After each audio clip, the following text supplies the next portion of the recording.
Hello? Hello. Can you hear me? Nicole, I can hear you. Perfect. I can see you and hear you. I'm actually surprised it's working.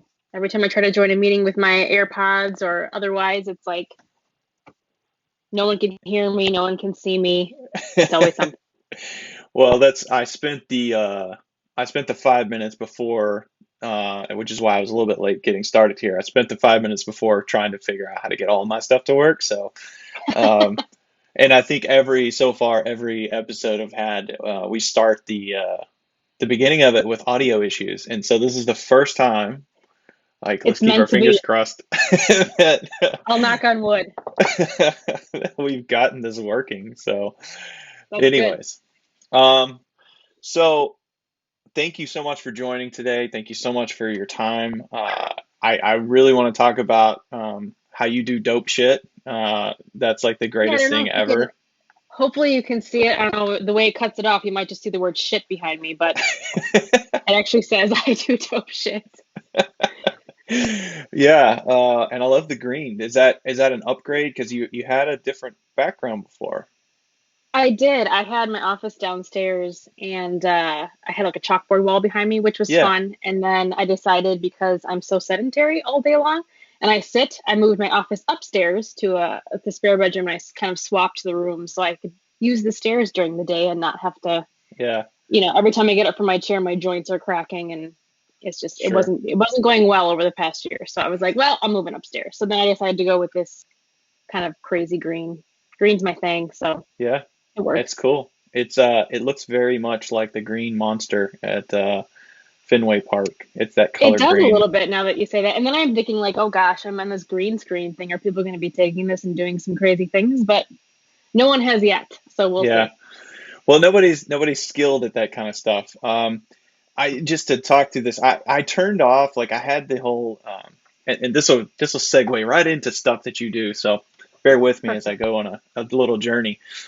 I had the little like filter thing turned on last week, and I had a crazy background because I was at my sister's house when I recorded that. We had some stuff going on with our house, so I didn't want to disturb the podcast with all the noise from it. So, but I noticed that the filter and the algorithms of it made me look like I had a freaking hair helmet.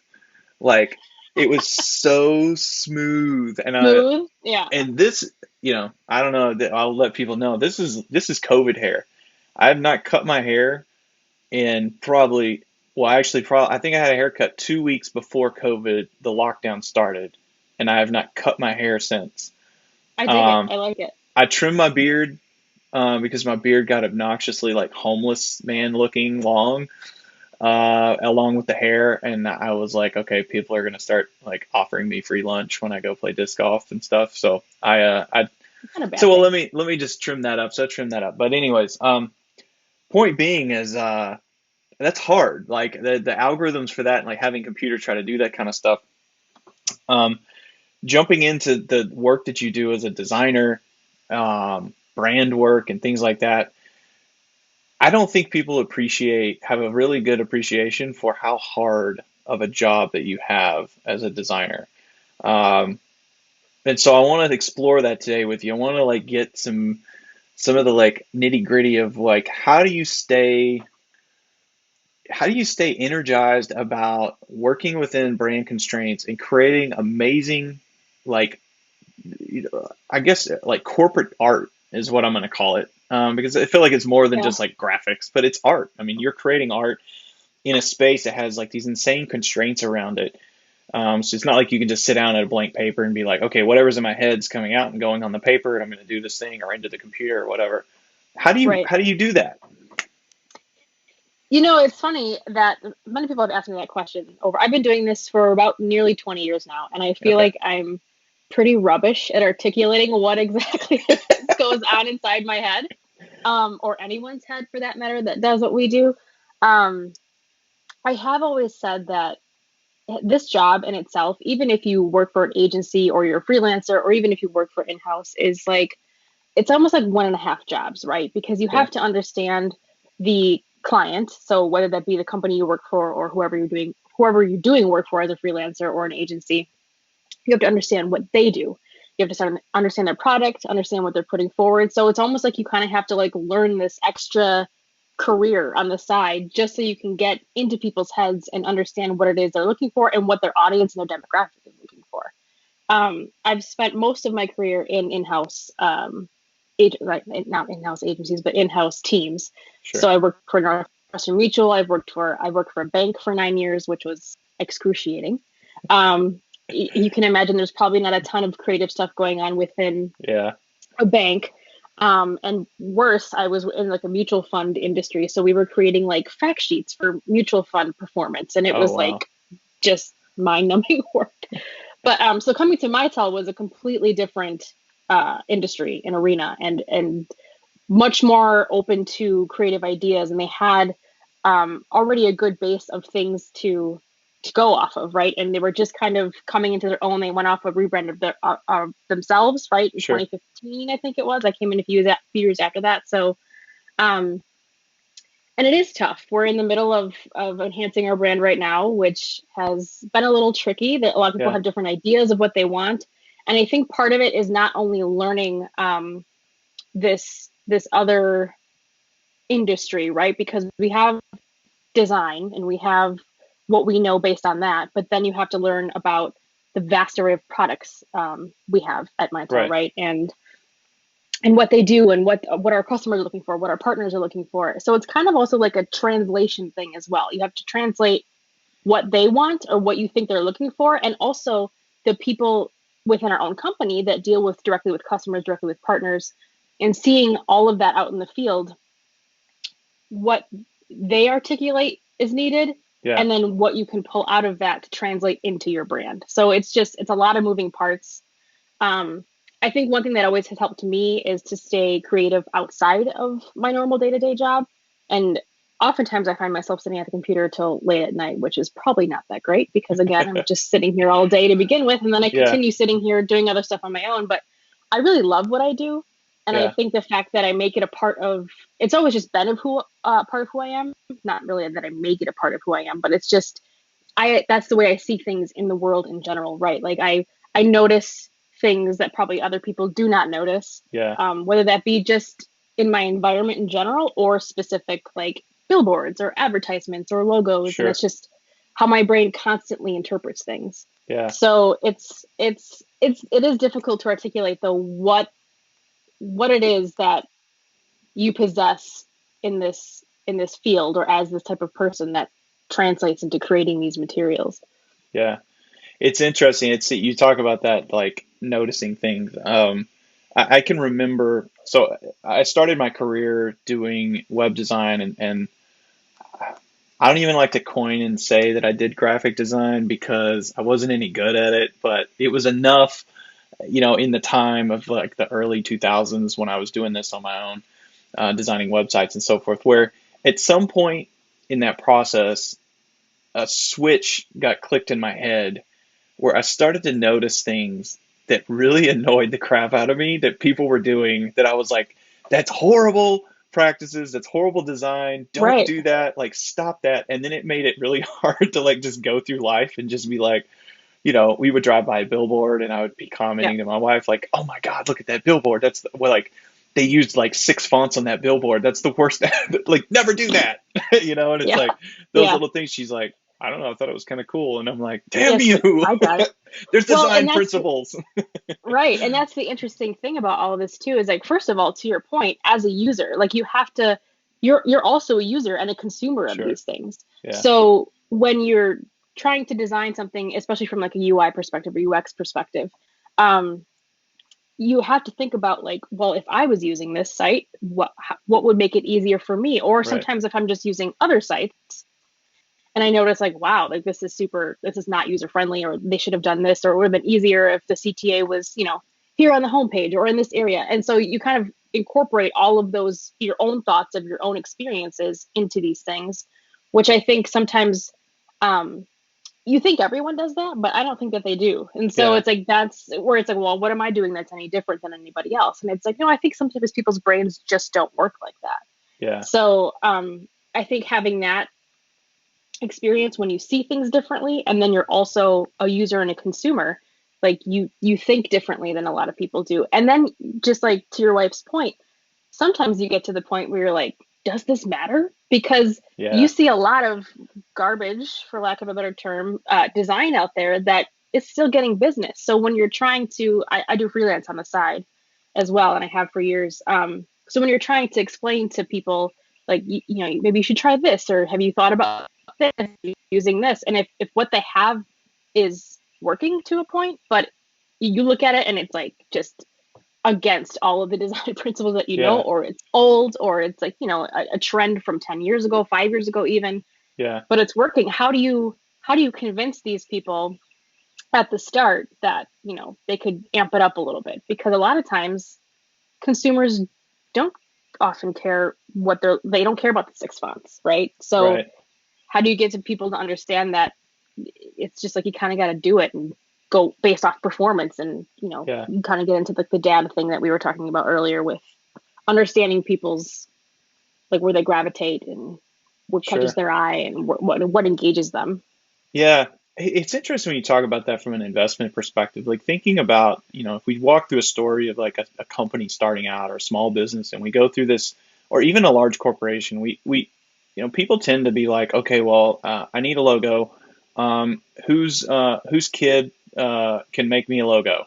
And it's Right. like, where can I get one free? Or let me go Yeah. on Fiverr and pay somebody in India $5 to build me a logo. Guilty, done that before. Yeah. Just to get through it. But I think the part that people don't look at is like the investment of brand is so critical to a company, especially starting off. Like trying to figure out who your identity is and being able to express that through the things that you create and the things that you put out in the market. I feel like there's just like a whole. There needs to be like more pressure put on companies to do that by investors, because I think they come in and they say, oh, well, there's a like this is a cool product and you have this cool product. Well, that's great, that's cool and all, but at the end of the day, like if you put that product in front of people, are people going to be like, one, to your point about usability, are people going to like be able to use it? And design matters, from that perspective, right? I mean, that would kill Right. an entire product if you designed it poorly. Um, Absolutely. or is it going to resonate and like stick out in the market, right? Like if you're going into a competitive environment and you have something going on, I mean, little things like color matters, right? I mean, I know you know this well, but for anybody listening, I mean, the colors matter. Like 90% of the internet is blue. I'll pick on our Yep. brand, we're blue Yep. as well. But if you put all the blues up next to all the blues, do you stick out enough? Do you want to stick out, or do you want to be, in the blues? It's like it's Yep. all that stuff matters, and it's something I don't think people they take for granted, and a lot of times they don't spend enough time and effort on that part of it, Yeah. um, and then you end up having to spend a bunch of money later on because you've got to rebrand, and then you get with an agency that Yep. helps you, and it's like you've got to like undo a whole bunch of things that you did, that you inadvertently did, that you didn't realize you did. Um, Right. because I've been a part of several companies that have done major brand changes, in terms of logo, in terms of positioning, in terms of colors, palettes, everything. And you would be surprised. I mean, the people listening would be super surprised at how much that affects a company's business when you do that, and Yep. how much effort you have to put into over communicating that you're still the company that you knew before, but I have a new Yep. logo and I have a new color palette and I have a new message and a tagline and a mission statement or whatever it might be. Um, yeah, it's a hard thing to get people to wrap their heads around. It is for sure, and for so many reasons, right? Like it's just because you see a lot of design that doesn't follow any sort of rule working, which which is tough to combat, especially when they don't have to invest much in it. And there's so much nuance involved in brand, right? Like so there's the color thing you speak to, but also our like for us specifically, this industry is very blue. Like it's Yeah, just blue. Shades of blue are kind of tech, right? It's all kind of involved in that same thing. So how do you stand out but also align yourself with those people that are very successful as well. Like you don't Sure. want to completely buck the system, but at the same time, you want to stand out amongst this sea of blue that's on social, that's on websites, that's in Right. any collateral that you put out. Um, so it is very nuanced, and it's a lot. There's a lot more thought that goes into it than people might think. And then sometimes I think probably we overthink things, right? Because you know that there is a science to this art as well. Sure. Um, but it's interesting, and I think it's my teammate Dave is actually looking into some, and about this, the software that's going to kind of help us, or we hope that it helps us um, figure out the I don't want to say the human eye or the human brain, but like where people gravitate towards when they're looking at something. So, Right. um, because there is so much out there and there's so much competition, regardless of what arena you're working in. And so we want to have some more solid data to back up the decisions that we make. So that always comes into play. And as an in-house creative team, we also seek advice or suggestions from agencies as well. Like we have a few agencies that we outsource work to when we're overloaded. And sometimes they come up with things that work within our brand that we kind of slowly integrate as well. Because when Yeah. you're stuck, I don't want to say stuck, but when you're in a company working with that same brand, you kind of get a little tunnel vision, right? Like you Yeah. you you run out of ways to expand the way you can use design within your brand. So and I think that's one of the things too, as a designer or any type of creative, you have to be, maybe humble is not the right word, but you have to be willing to understand there's so many creative, amazing people out there. And so you might get inspiration from somebody else, right? You're Yeah. not the be all end all of creativity.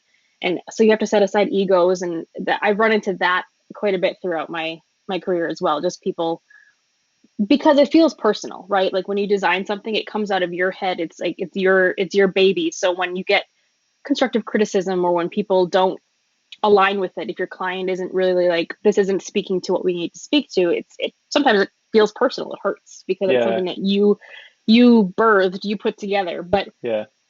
over time, I think a lot of us just kind of set that aside and realize, again, everyone is different, and that's also what makes this a tough position to be in at times, is just people respond to different things. So you can't take things personal, and then you have to translate what it is they're telling you into your design, and what they're saying, because other people aren't always so good at articulating what they want either, right? Like a Right. lot of times they'll get Yeah. requests like, I know what I want, but I don't know what I want. Like I know when I see it. And it's like, okay, well, that doesn't really give me anything. So it's like you kind of have to just prod and poke a little bit to kind of get pieces of information, and then stitch that all together to figure out what exactly it is they're looking for. Yeah. And over time you get better at it, but it definitely is, because you can put together anything, right? Like I worked with a couple of restaurants here in the Milwaukee area. I did some branding for a barbecue restaurant, and it's like you could do anything that looks great, right? But does it Yeah. fit that persona? Does it fit that vibe of that client or that Yeah. company?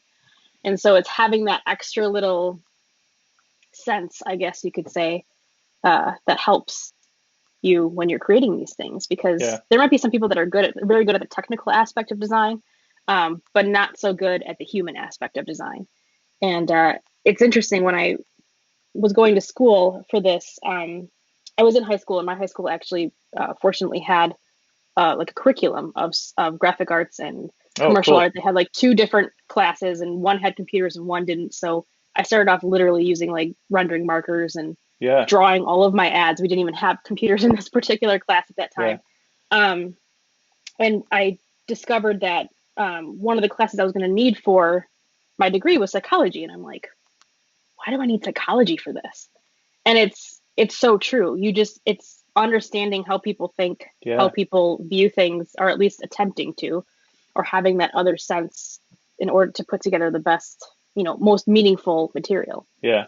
I find that's an area. So, from a digital marketing perspective and like website management and so forth and marketing automation stuff that I do, I actually find that I spend more of my time thinking about and studying and reading articles about psychology and human behavior more so Yep. than I do around what's the newest tech trend, what's the newest programming language, what's the new this or that. And I feel like if you that's something that's so undervalued, I think, in a lot of people, and I think it separates the people that are more successful in the work that they do, because they can take it back, and you can look at something and see, okay, visually, oh, it looks great, or Right. the website buttons click, or technology wise, like it does what it's supposed to do. But then you're like, but would anybody use this? Like, Right. let's pass a really low bar gut check of from a human psychology perspective of like, does this fill any needs for anybody? Is there any, Right.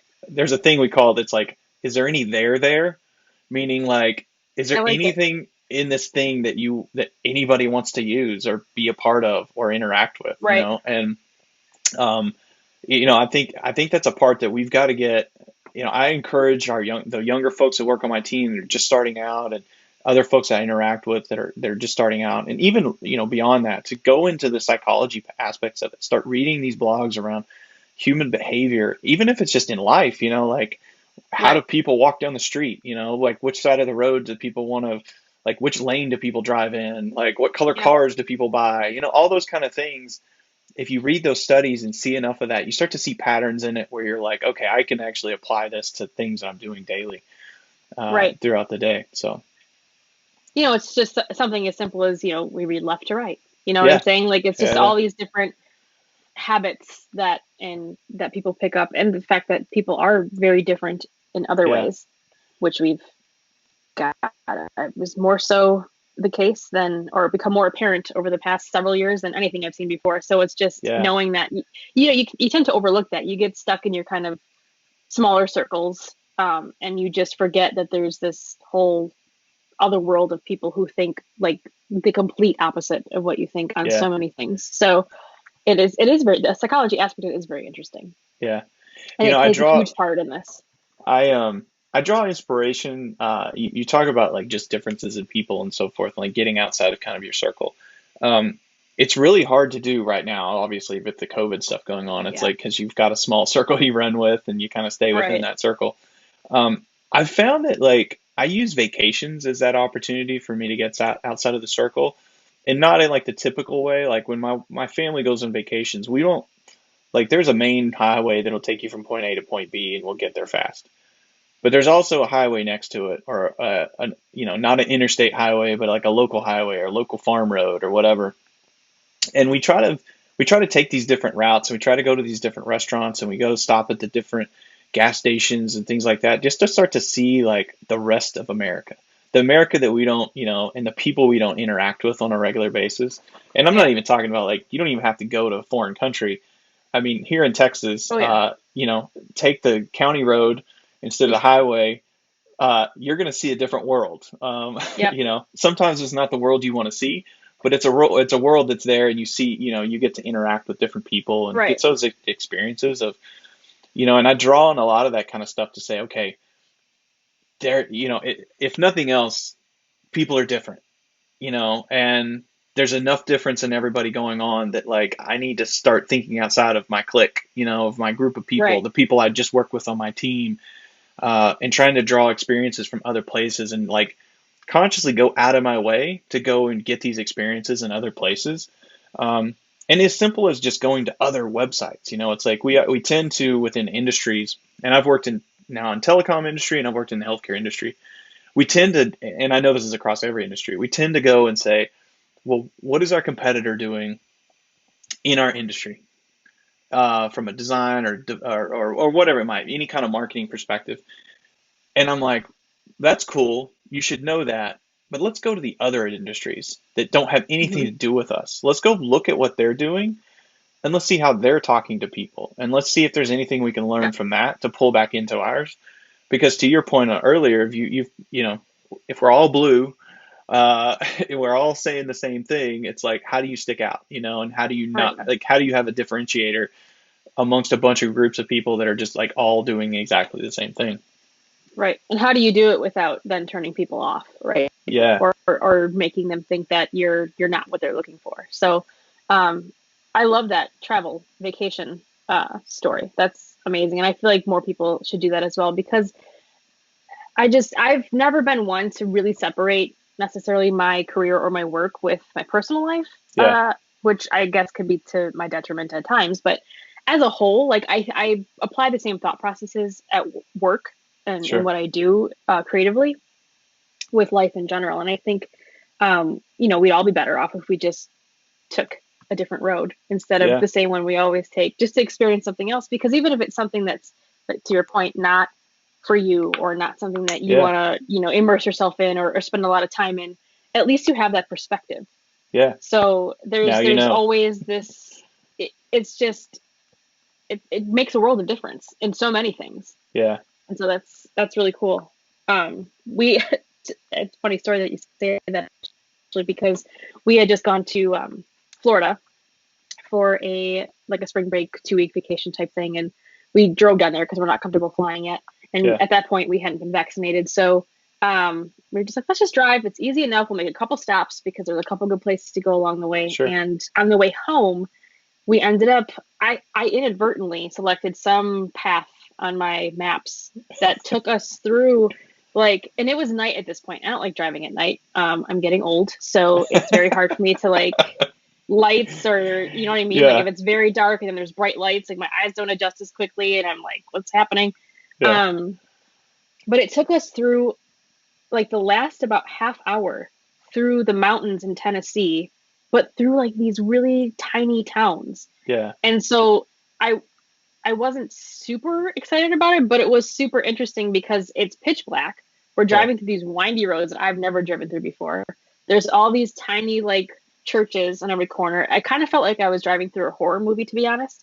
Um, but it was kind of awesome at the same time. Yeah. But it was just like something, just something as simple as accidentally clicking the wrong route on your maps Sure. app just takes you through a whole different, like, I didn't even know that area existed. And then there's all these, like, huge houses popping up and then these little tiny shacks, and you're just like, I never would have taken this way had I not accidentally done it on my maps thing. But Yeah. it's, Yeah. those little happy surprises too that just give you a whole different glimpse into a different part of the world or part of the area that you're in that you're not used to.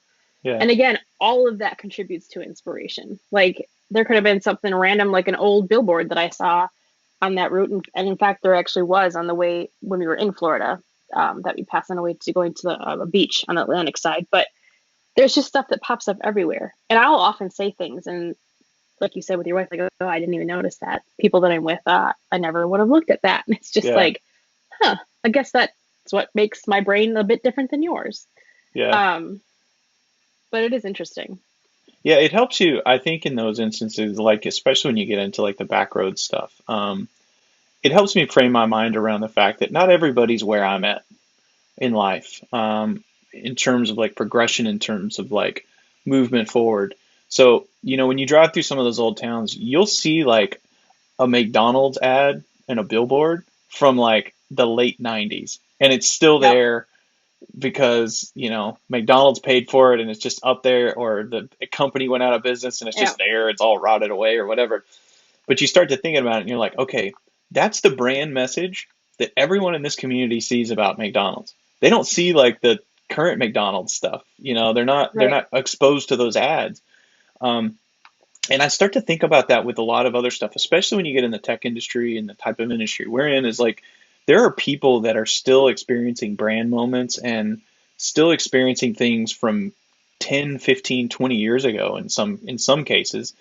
Um, That's true. and thinking about like how do you bridge that gap from people that are still having those old experiences to the new experience of what you want to push them forward with, um, and get them there without like the just like fire drinking from the fire hose. It's Right.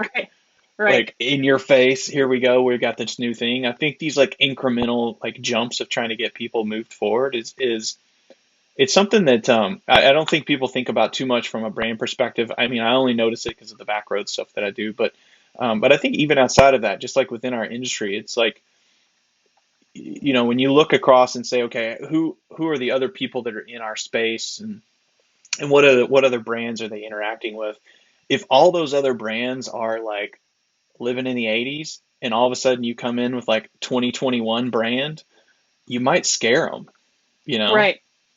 Yeah. Um, It's a little like our migrate to cloud situation, right? You have these yeah, people that have been, on premises forever and hesitate to move to the cloud, and then Yeah. you have people that are just raring to go. So it's like you got to find that niche, that fine line where it's like you're gonna ease them into it. Yeah. So let's get to some like pragmatic things. If people have hung on this long with my crazy ranting, um, if we can get to like some pragmatic, like, what would you say? What would you recommend to somebody if they're coming in and they're saying, okay, I'm starting a business. I'm starting a skateboard club. I'll just plug for my wife's skateboard club. uh, I'm starting something, and I feel like I need a brand presence. I need a logo. I need Where do they go? What do they do? How do they start? I mean, I mentioned Fiverr earlier. You've got the people that are like, for Yep. $15, I'll give you a whole brand kit. Like, I'm sure there's a space for that, but where would you say like somebody would start? Like, how do they start that conversation? Where do they go? I think it depends on so many factors, right? Like in that case in particular, I think one of the common things that I always ask people to think about is like, who are you? What do you stand for? What is your mission? And also from a visual perspective, what have you seen out there that engages you and interests you and kind of gives you that vibe that you feel when you're thinking about whatever it is that you want to create this brand presence for. Yeah. Um, Speaking to like Fiverr and I don't even know what's all out there anymore, to be honest. I've not I looked in a think while. I know there's like 99 99 Designs is the other. designs. Yeah. Yep. And it's interesting because I know you had mentioned too, like wondering what my thoughts were on those types of things. And it's it's interesting because I think it really does. I'd almost rather see good design out there than bad. So if your budget is insanely small, and I like, for instance, if I don't have the time to like help you out, Yeah. then yes, I definitely would suggest you seek out something like that. And I think it also gives artists um, who may be struggling, if they're a freelancer or whatever, the opportunity to get their work out there. Sure. I've actually submitted to 99 Designs before just to kind of practice almost, right? Like I feel Yeah. like some people feel like you get taken advantage of because if you do all this work and then they don't pick you, you don't get paid, right? Right. So there's that element. But if you are just looking to think outside the box and get your creative juices flowing, it's a really cool bank of projects to pick from, and Yeah. just because you can still use it in your portfolio, right? You can still say, hey, I did this thing. Right. It's not currently out there, but it's something that you could say you've produced and you've thought through, depending on what it is. It could be something as simple as a logo or a brochure, whatever. So I think that there is space for those things, and I think um, for something like a skateboard club or whatever, if there's not someone who has the time to do it, to help you out or to use it as a portfolio building exercise, Yeah. I think that those uh, sites are super helpful. You don't get the same kind of, at least I don't think you get the same kind of services you would get from a person that you would hire, like Yeah. a agency or someone a freelancer who does it on the side, just to get that kind of like that briefing, right? That like really sit down and think about what you want. Or if you don't care really what it looks like, you just want to have something out there, then obviously that works for that too. Yeah. Um, but I definitely think that there is space for those things out there. And like I said, I've enjoyed using them in the past just to get my creative juices flowing because like sometimes you just get stuck. Sure. And then sometimes it's good to see what other people are producing. I Yeah. think in 99 Designs there's some blind contests, but some of them aren't. So sometimes I just go and peruse what people are doing because Yeah. you have no idea. You're not in school anymore, right? Like it's I was in college in 2001, so at that time the design was completely different. So all the projects you're seeing your fellow students doing or your friends is completely different, and you just get stuck. So you have to make an effort to go out and find other things, and I think those types of sites sometimes aid in that process too. Yeah. I've found, and this is just through my own creative process, I've found sometimes, so when I go do that, and this is not, so just from a creative perspective, photography, that's my thing, right? So, Yep. um, I've found it to be somewhat paralyzing at It can times be, when I yes. go look at Yep. that stuff because I'm like, I'm not that good. like, oh my God, this guy, like, why would I take another picture? Like this guy is, or girl or whoever's figured this out. Like, this is the style I want. This is what I'm going for. This is the Yeah. aesthetics of the photo. And then it's like, why even bother? And I find that, like, I've interacted with some of those people that I've like been in awe of their work. Yeah. And I have interacted with them, and it's so fascinating because they interact in the same way back to me.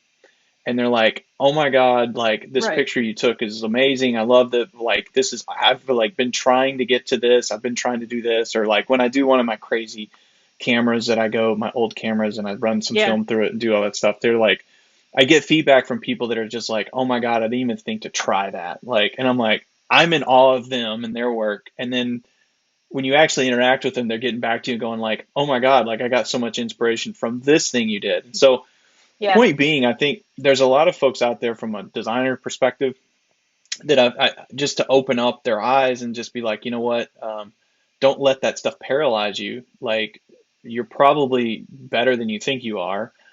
Yep. Um, and Imposter syndrome. yeah, Yeah. don't worry about like what everybody else is doing in some respect. Like, do your own thing, and if it's good and you stand behind it, people will find it and likely like it a lot, Yeah. because it's different.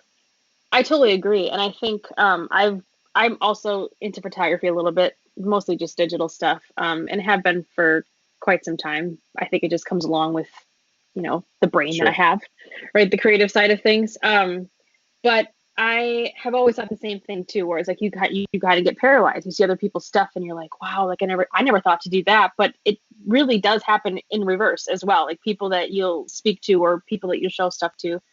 I view photography a little bit like painting as well. Like Yeah. I know that there's some technical aspects to painting or drawing or photography, but at the same time, it's like it is whatever it is like you want it to be, right? Like Yeah. I will go to painting classes with friends of mine, and they'll be like, "Yeah, but I'm like, you're in your head too much. You're thinking about it too much. Do Yeah. whatever you want. Like, there's no wrong way to paint." And I sort of feel that way about photography at times too. Like, well, yes, there's certain technical parameters and rules that people should follow, like rule of thirds and Yeah. certain things with composition. It's like it's also like, but this is what I see, and this is what I saw in this space, and this is what I captured, and that's exactly what I wanted it to be. I feel like there's no wrong way to do it, in my opinion. I feel like it's a lot like painting in that way too, where it's Yeah. it's your art, it's whatever it is you want it to be. Although you'll always have that thought of looking at other people's stuff and be like, damn, I wish I thought of that. Like Yeah. I think that a lot with um, drawing. Okay. People who paint really well or who draw. Like I look at those people, I'm like, wow, I am not talented at all. But it's like we all have our things, and I think graphic design and advertisements or like UX or anything like that is a little more structured. Um, Sure. and it needs to be a little more structured for many reasons.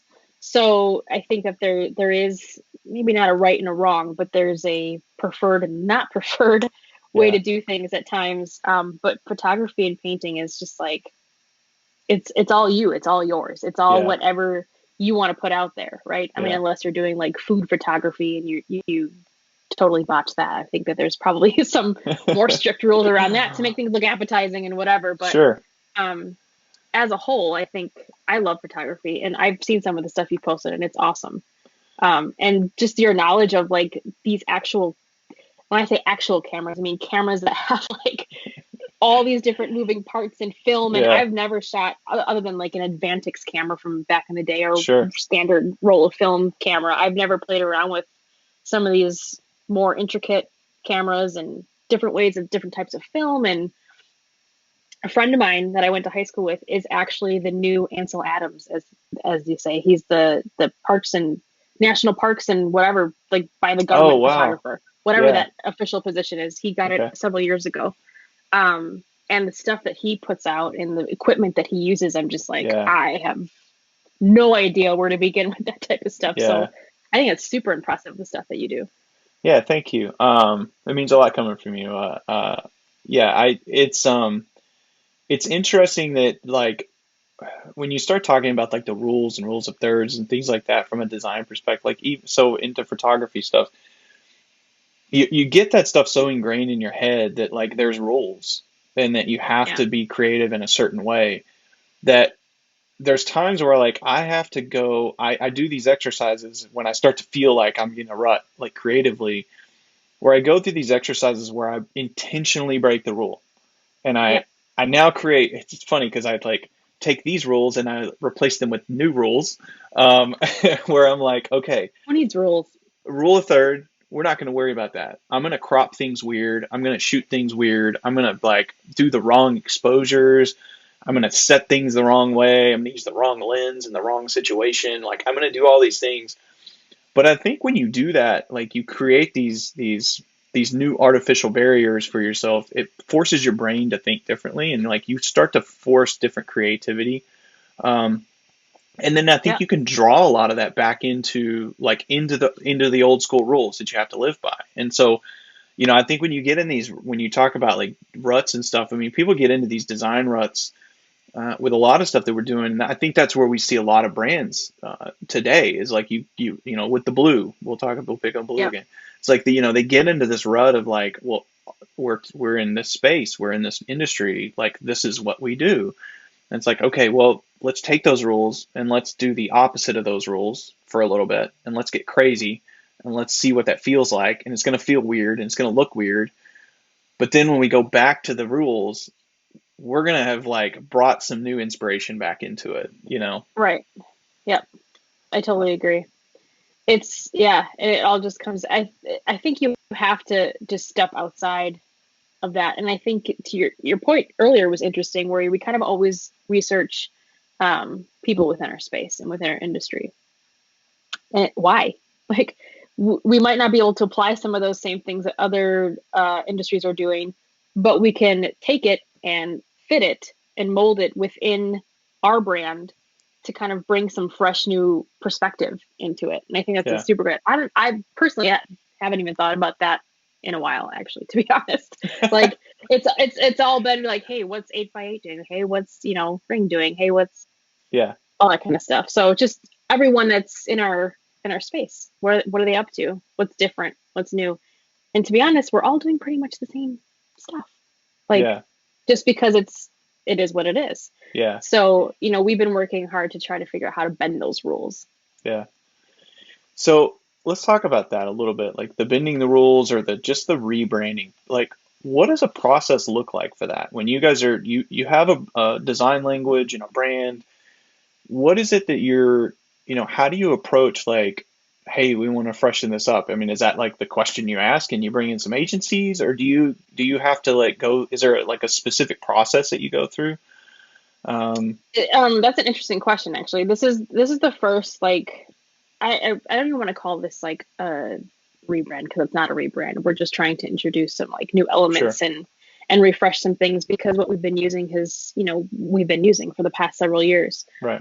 So I wasn't around here at Mitel for the original like major overhaul of the Mitel brand, which I think they did a really good job with. I personally love our logo.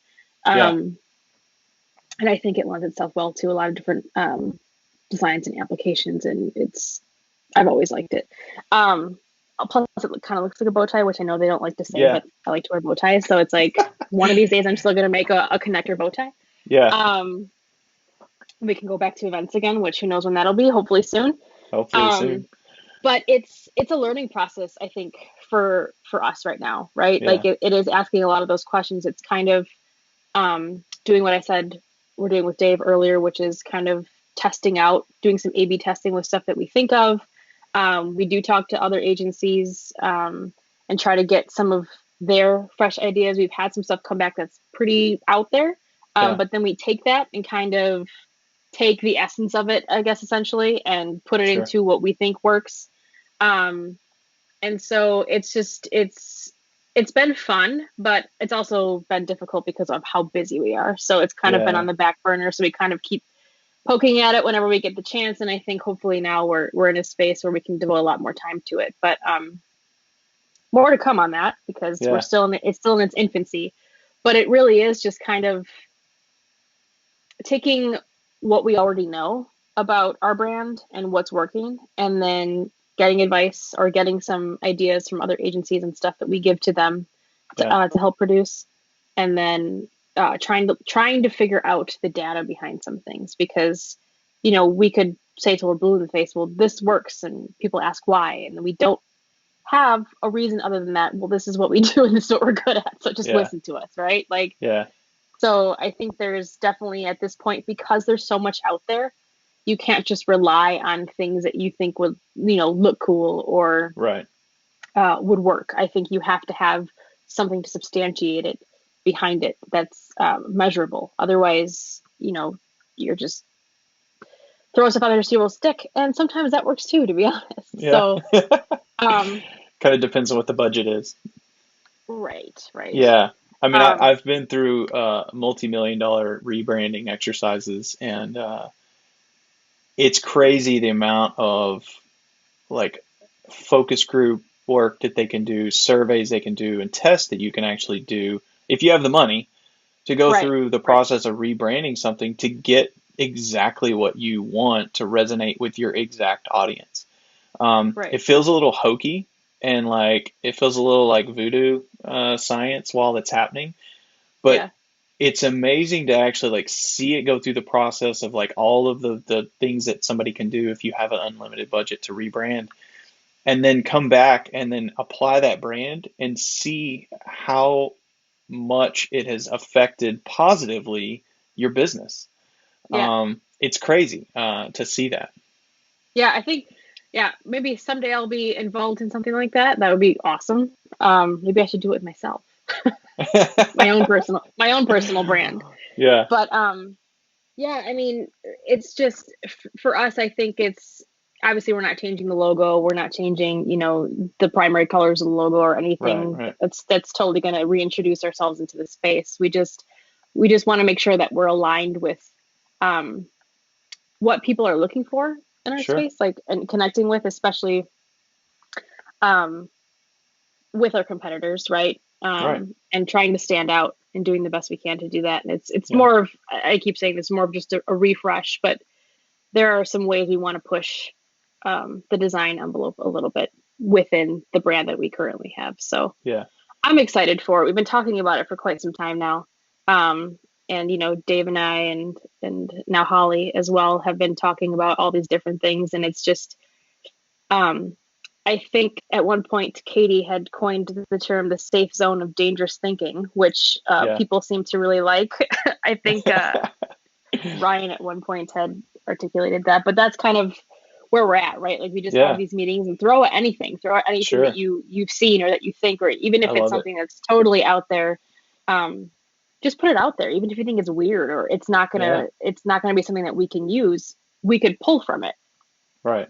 and do something different. Because Yeah. again, it's trying to fit in and then stand out. Yeah. It's this weird combination of both. Yeah. I'm gonna steal that The the safe dangerous zone of dangerous thinking. thinking. Yeah.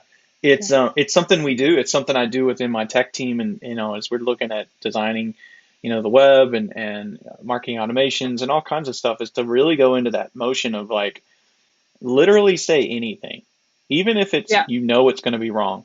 Let's say it, and then it's done. Like we've said it, Right. we've said the bad idea, and it's okay, and we're going to check that off. That's a bad Yeah. idea. I'm not keeping track of who has the bad ideas, but let's say it so we all But I'm can gonna write your name acknowledge. down. Yeah, we can all acknowledge that, hey, this is the idea. This was bad. We know why it's bad, but we're Yeah. going to go ahead and say it, and we're going to put it out there, and that way it's out of our heads. We're not thinking about it, and we move on to the next thing. And having a team, that's what's so critical, I think, in this process of like that sounds like it's you guys have got the perfect setup for this, is like going through these rebrand stuff. You don't have, yes, you have some constraints today, but it doesn't seem like you've put any constraints around your thinking on this. Like you haven't forced yourself to say, okay, well, we want to add some stuff, but well, Sally over here thinks that that's a horrible idea, so we got to make sure we don't do anything to offend Sally. And I think Right. I think where brands get in trouble, and where you get in trouble in a lot of design, is that you start to like put these artificial constraints around one person's opinion. So maybe you go in and show some designs and it's like, okay, well, Mike is a super opinionated guy, which I tend to be on a lot of stuff. Um, at least everybody knows where I stand on things. Fair. It's like you come out of that and you're like, I don't want them to design to me, to like go ahead and offend me with your designs. I don't care. Like, like let's get I it out like of the that way, actually. I'm gonna make a you know. shirt out of that. Offend me with your designs. That is what's coming out of this entire episode, I think, for me. That is, I like that. I like that. But yeah, I mean, let's get out of the comfort zone and the safe space. So, um, one little thing just to kind of like talk about it is uh, when you talk about designs or changes, we've talked about like a lot of stuff that seems like it's really big, robust stuff.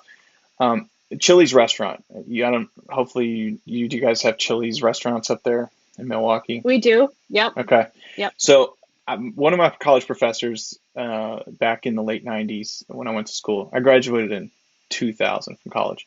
Um, I think it was like '98 or '99. He was teaching us. He was the guy that designed the Chili's logo, and Really? which was awesome because he's like, I worked for this agency. This is how it worked, and this is what Yeah. happened. He brought in some of his original sketches of it and everything.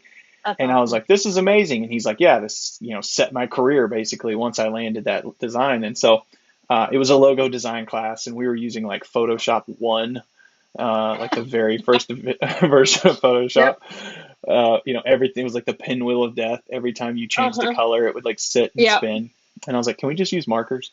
Um, and It's faster so, sometimes. so he walked us through that, and he's like, look at that logo, and then look at where it is today.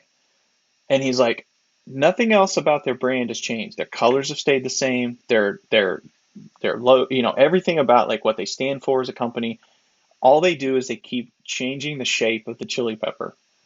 It's like, one year it's like super bubbly with like an Yeah. outline, and then like a couple years later, like something else. And he's like, you would be surprised at how impactful just that little bit of a change is over the years. And he showed us like a slide one time, and this was in the '90s of like how many iterations they'd had of this logo, and there was like 20 already, where it That's was just like crazy.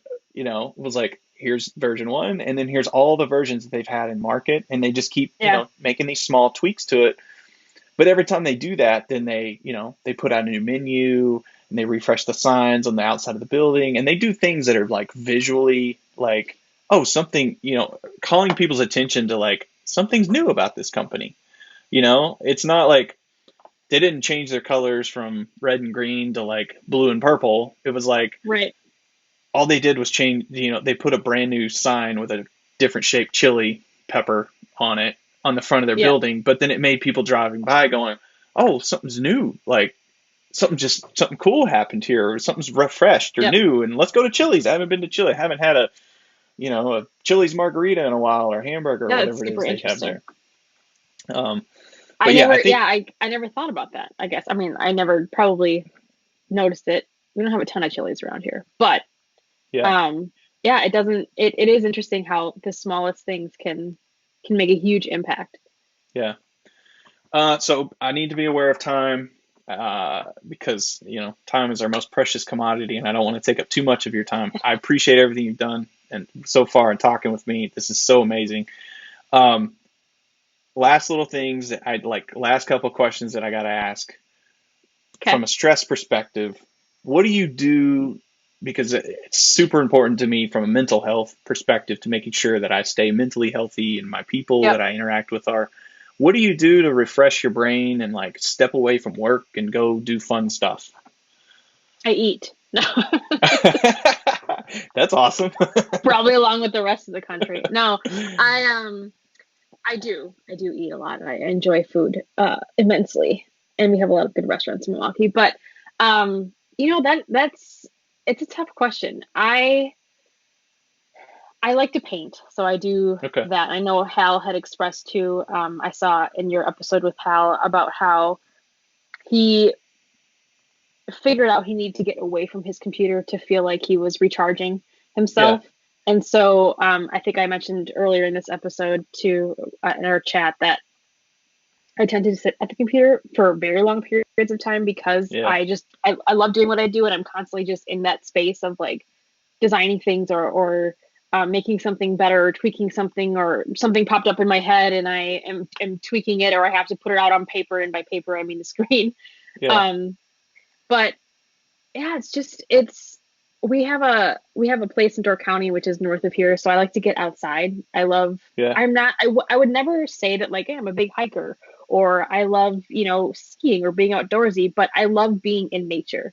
So That's cool. we have a place up in Door County. It's just a small place, and it's almost like I view it as glamping almost, right? I don't know that I could sleep in a tent anymore these days, but I definitely Yeah. like being amongst the trees and in the woods Yeah. and just animals and creatures and all that kind of stuff. Um, it brings me a lot more peace than I realized that it did, like when I was younger, right? Like I knew I Sure. always liked, just being outside and playing sports and doing all that kind of stuff. But over the past year, especially, I have learned that it really does bring me a ton of peace and kind of resets my Yeah. mind when I'm just, even if I have my computer outside, right? So sometimes you go up there for 2 weeks, I work from that space and I sit outside, like Yeah. next to the fire pit. And so it's like, well, a lot of people have this mentality that you have to kind of separate yourself from like the tech and then like your peace and your Yeah. space. It's kind of like, no, I think having that in that space helps me recharge as Right. well. And sometimes I just toss it to the side and go on a Yeah. walk. But Yeah. We could talk for an entire hour about the healing powers of sitting around a campfire. Um, I just saw your thing about laying under the tree, and I'm like, it's so yeah. true. Like you don't understand. Like I have a hammock out there, and I just lay there, and I could just for 3 hours in Yeah. silence. I don't even need the radio on, and just stare. And like Yeah. it sounds Yeah. hippie, but As it's I've gotten really older, that silence thing you mentioned is like, it's super important to me. Just sitting, and this applies to work. I encourage people that at work as well to, there is so much power in sitting and thinking.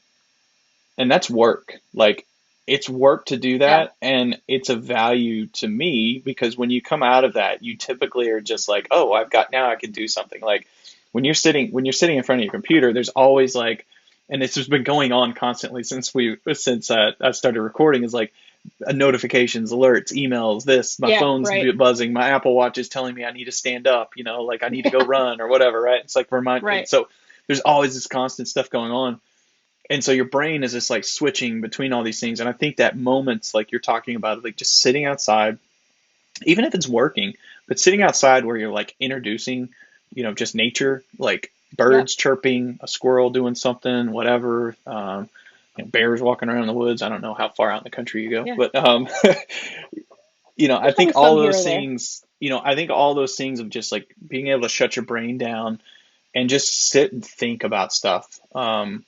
That's where there's a lot of power. There's a lot of stuff Yeah, that comes out of that, even just like 5 minutes of it, you come out of that refreshed and you've got like, okay, there's a lot I can, like, I'm going, like my brain's yeah. back in gear and I'm doing some stuff. So I think that's the introvert side of me, probably. I know some folks that don't enjoy doing that, and yeah, that's more of a struggle for them. sure. I think peace and quiet people always generally love at some point, but I need to definitely recharge in like either on my own in silence or just Yeah. like you said, sitting out by a freaking campfire. Like Yeah. that's the most healing thing ever. Yeah. So last question, and then I'll let you go. We can talk Okay. about barbecue because I'm not sure if you're into smoking meats. If not, smoking meats, cocktails. What Both. like one of the two? What do you have any famous ones that you make that you have secret tips you want to give anybody or tell people to go try a certain thing? So, okay, so I've never smoked meat personally myself. I love to Okay. eat it. Yeah. It goes back to my earlier point of just, I love to eat everything in sight. Um, but I did want to buy a smoker a few years ago and try my hand at it because my neighbor had one and he was Yeah. smoking like salmon that he had caught and like I think he was smoking venison and a whole bunch of other stuff. Yeah. So I've not done it yet. But if you want to send me any, I will definitely eat it. Um, Cocktails, I think one that I was pretty proud of myself for I don't want to say perfecting, but is a Sazerac, and I know that that's obviously Yeah. not something that I created on my own, but We have a restaurant around here, and we have some friends in the restaurant business, and he manages kind of like the beverage side of things of the group of restaurants. And he made the best sides work I've ever had, Yeah. and they're expensive when you order them at restaurants. So I made it my mission to kind of try and do it on my own. And I actually use just there's an actual Sazerac rye that's Yeah. made by Buffalo Trace Yeah. That's good. that I use, and it's actually way more simple than I thought it was. So when people don't make one at a restaurant Yeah. that's good, I'm like, if I can do it, I think you can do it. Um, Let me back behind the bar and I'll make it myself. it's right, exactly, and it's not even, and that's what he said to you. Like, there's any secrets? It's like there isn't. I kind of looked up a recipe and just did exactly what the recipe says to Yeah. do, and did it. Um, Maybe it depends on the kind of absinthe you use. I'm not sure, but Yeah. that was my go-to for a while. And then I realized, unfortunately, that ryes and bourbons were like I was having like a allergic reaction to them, or like some Okay. sort of like allergy thing, which made me very sad because that's Yeah. pretty much the only thing I drank. So I started making these like strange vodka-based old fashions Okay. because I was like, what can I, not that I, am constantly seeking out things to drink, but what can I go out and have with my Yeah. friends where I Sure. won't get an immediate headache that evening when I'm Yeah. Yeah. trying to enjoy myself? And it was like two bourbons was like giving me a throbbing headache. So we explored vodka because apparently vodka is one that is supposed to not do that because of its purity levels, Yeah. apparently. So I got some Belvedere vodka and I make it with just some club soda and bitters. Okay. And I drink that now usually if I'll drink bourbon every once in a while now just because I love it so much and I'm Yeah. sad that I don't get to partake as much, and I have a ton at my house that I've collected over the past year during quarantine, all different kinds, so it's like I'm Yeah. not letting that go to waste. But yeah, if you ever are interested in like it's very I'm not into sweet drinks. Yeah. So it's super refreshing and easy to drink and has not given me a headache thus far. Okay. So So just if you like find a yourself shot of Belvedere, little club soda, splash of club yeah, soda, two I usually two make shot. talls Yeah. I mean, you might as well. or It's a long doubles, I walk should from the say. couch to the kitchen. Right, right, right. And then my bar is in my basement, so I kind of have Oh, to, yeah, there you go. there's a lot of exercise going on there. But yeah, so Yeah. that's my latest. I'm sure it's been done by others, but I call it my vodka old fashioned, which isn't very creative coming from a creative. I know. Maybe I'll have to think of a Yeah. name for it and a I logo. I found the simpler the drinks are to make, the harder they are to get right. Yep. Um, and that's probably just because of my personality of like I tend to overdo everything. So it's like, oh, one splash of bitters. Oh, like six, let's do six. Like it's Right. like, no, one is good. you Well, know? you're focusing on a lot less things. So it's like Yeah, when you're drinking it, then you're noticing all the if there's only a handful of ingredients, it's more apparent. If you're just dumping a whole yeah, bunch of stuff and it's kind of like wapatui, just mix it up. It'll do the trick. But yeah. so yeah, if you feel so inclined, try the poor man's vodka old fashioned. I like it. I like it. Anything you need to plug? Any websites, social media, anything you want to plug before we call it a wrap? I do have like a freelance portfolio website that I have because I mentioned I do stuff on the side. So I don't know if you're going to be able to put it like down somewhere or Yeah, I include can it in put your a link post. somewhere. I don't know how that Okay. works, but I'll Yeah, figure it out. it's because the URL is kind of funky. It's designsteinmke.com. So I'll just send it to you in Yeah, text so send it you to can me. put it in the post. I'll put it in the Um, YouTube links. yeah, cool. That would be Cool. awesome. And then All if right. Well, anybody ever, wants to brand themselves or their whatever they have, their cat sitting business, I can do a logo for them. I looked at well, my cat. He's sitting right there. when we ever return back to the office, I think there's going to be a rash of depressed dogs and cats that we're going to need to care for. This is So true. I think That is a good point. my dog is going to lose her shit if I go back to the office. So Yeah, yeah. I think they're probably in heaven right now. yeah, she's right there and she doesn't leave my side. So Yep. all right. Well, thank you so much They'll- for your time. I Thank really you for appreciate having it. me. This has been a blast. I'd love to talk to you again. Sure. I'm sure we didn't cover everything, so Not enough I'll be time. in touch. All right. Awesome. All right. Thanks, Mike. Thanks again. See ya.